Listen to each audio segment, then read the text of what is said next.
Sawadee Cap, welcome back to Tales of Thailand, your channel for more stories, adventures, and real experiences from the land of smiles. Today's story comes from one of our subscribers, Bangkok John. He spent years dreaming about Thailand, finally took the leap, and had an unforgettable week full of surprises, challenges, and unexpected love. Stay tuned as he shares his raw and honest journey into the heart of Bangkok's nightlife and his complicated connection with a bar girl that changed everything.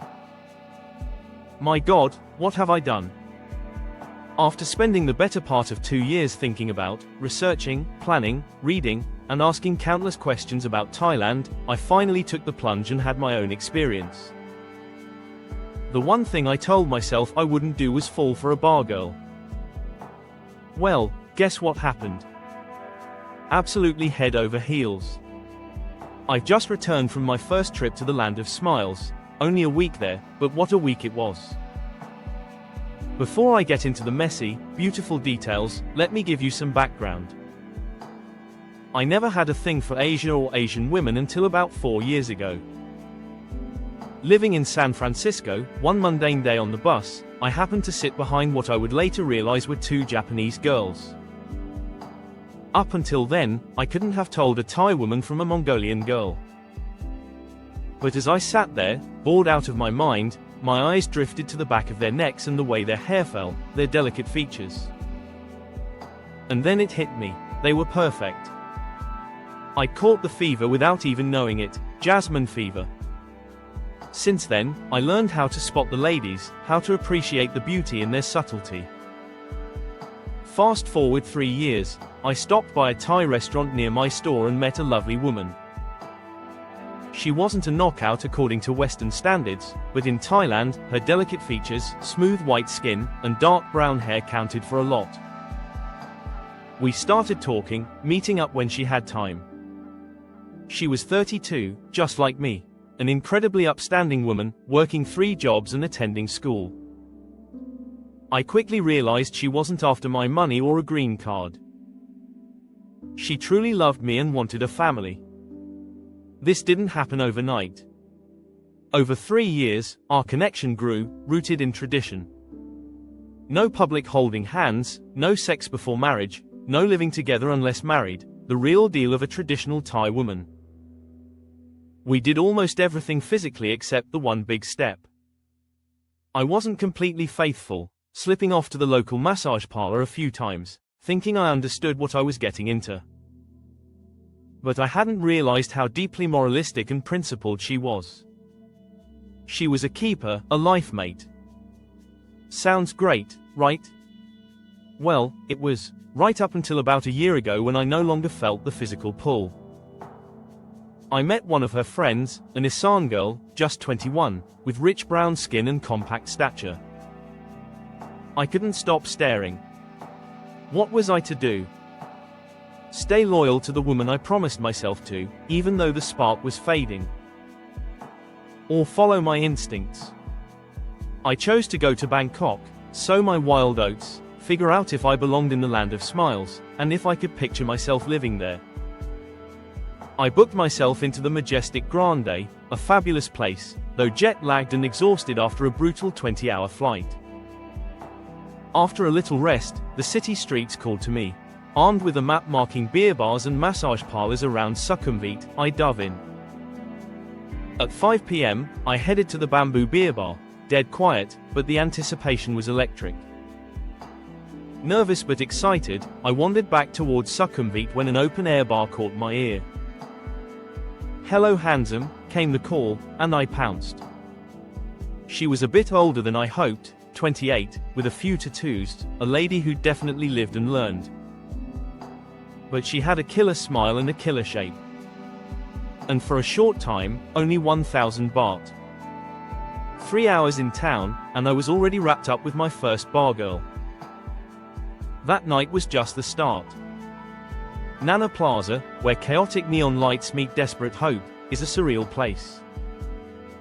From the midget at the entrance chattering nonsense to the Katois wandering Casanova, the spirit houses where devotion is paid, and the young things barely old enough to buy a beer dancing in G-strings at play school. It was overwhelming, yet I felt at home. Day 2. I woke with plans, temples, markets, the Grand Palace, but they faded fast. The next 6 days blurred into alternating between my stool at Nana, my hotel bed, and the SkyTrain to bland malls like MBK or Siam Square. I flaked on meeting my girlfriend's sister and parents.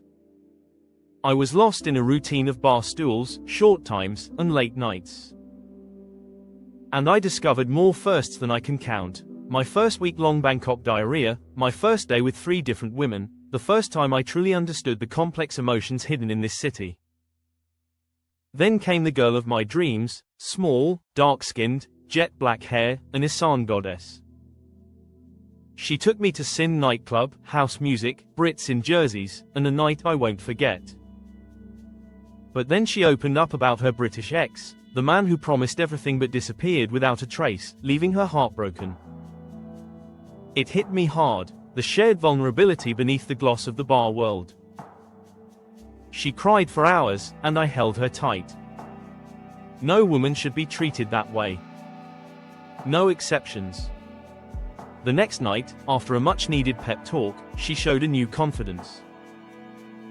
We became big brother and little sister, honest friends more than lovers. Most of my encounters came from the open-air bars around Nana's courtyard, less seedy, more approachable than the go-go bars. I heard many tales of the good old days in Nep, cheap beer, cheap bar fines, cheap LT, ST, and better quality girls. But I didn't mind paying my dues. A couple of beers and 2 hours with a lovely lady set me back about $60, a bargain compared to San Francisco, where basic pleasure costs triple in dodgy massage parlors. Sitting on my stool, incense lit at the entrance's Hindu spirit house, I felt peace in this Buddha culture. Thailand was more than a place to me, it felt like home. That's when she appeared, the girl with braces.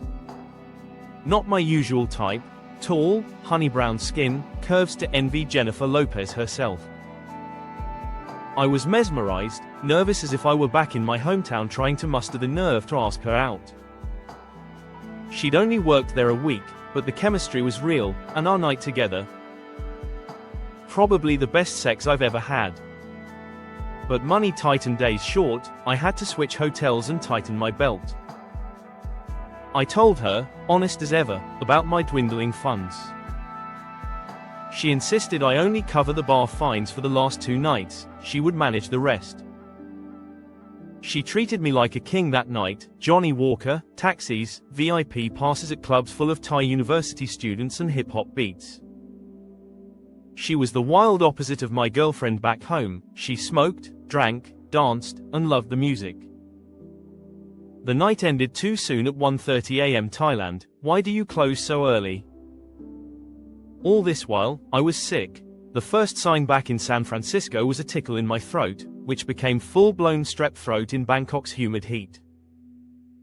Fevered and freezing, she played doctor, cared for me with food and medicines. I didn't mind being cared for, it felt good to be needed. Back at her apartment, with her roommate home, I almost imagined a 3-way, but exhaustion won. Still, I woke feeling the strange comfort of cuddling between 2 women. My last day came too soon. We ate Sichuan-style hot pot at an MK restaurant, gorging ourselves.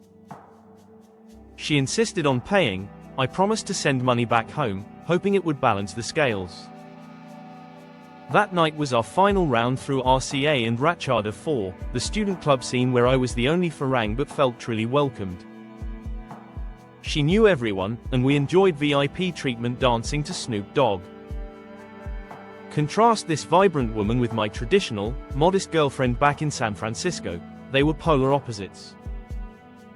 At Angel's Disco near Nana Hotel, I hit a wall. The girls were desperate, their eyes haunted by last-chance saloon hopes.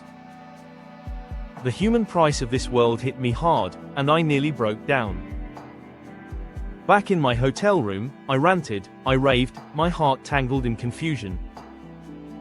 The morning brought a few rounds of goodbye sex, tearful parting, and then she was gone to open her bar. Before checkout, I spotted her toothbrush in the bathroom. I took it, returned it to her with a smile and tears in my eyes. The taxi ride to the airport was long and heavy. I didn't want to leave, but my wallets weren't made of gold to keep me here permanently. Back in San Francisco, the cold streets felt hostile. Homeless men asked for change, I had none. My body and mind refused to adjust. Sleep evaded me, food tasted dull. My heart ached for Bangkok and the brief, bright flash of connection with that girl. I've already planned to return. I dream of living here, but the truth is, English teaching pays too little. Hospitality might be my way in, some smiling white face to help tourists feel welcome. This trip crushed me and lifted me, regrets for not experiencing more culture yet no regret for the wild, raw moments I lived. Spending a week with bar girls showed me a sliver of Thai culture, the hard work, the fun, the complex emotions behind the smiles. It's a job. It's sex, plain and simple. Love. That's a different story. I hold my San Francisco girlfriend and our relationship honestly. I told her everything. She says, it's up to you. And it is. I'm kind, maybe too kind for Thailand. I can read the smiles, the greed, the love for money. I'm not afraid. I relish the future that lies ahead. As for the girl with braces, we email and talk. I sent her $100 and watch cautiously if she asks for more. I'm not naive, I know I was a sex tourist for a week. I never planned it, but it happened easily, naturally. I fell for a bar girl, yes. But I understand her, and what she does. I won't marry her, but I want to spend time with her someday. I think about returning to the land of smiles so much it hurts. I truly believe I left a piece of my soul there. Oh, beautiful city of angels, I shall return. Thanks for listening to Bangkok John's incredible story here on Tales of Thailand. It's a journey of self-discovery, heartbreak, and raw truths from the heart of Bangkok's nightlife. What do you think? Have you had similar experiences, or do you see Thailand's bar world differently? Let us know in the comments below. And if you enjoyed this story, please give us a like and subscribe to the channel for more fascinating stories and insights into life in Thailand. Sawadee Kap, and see you in the next video.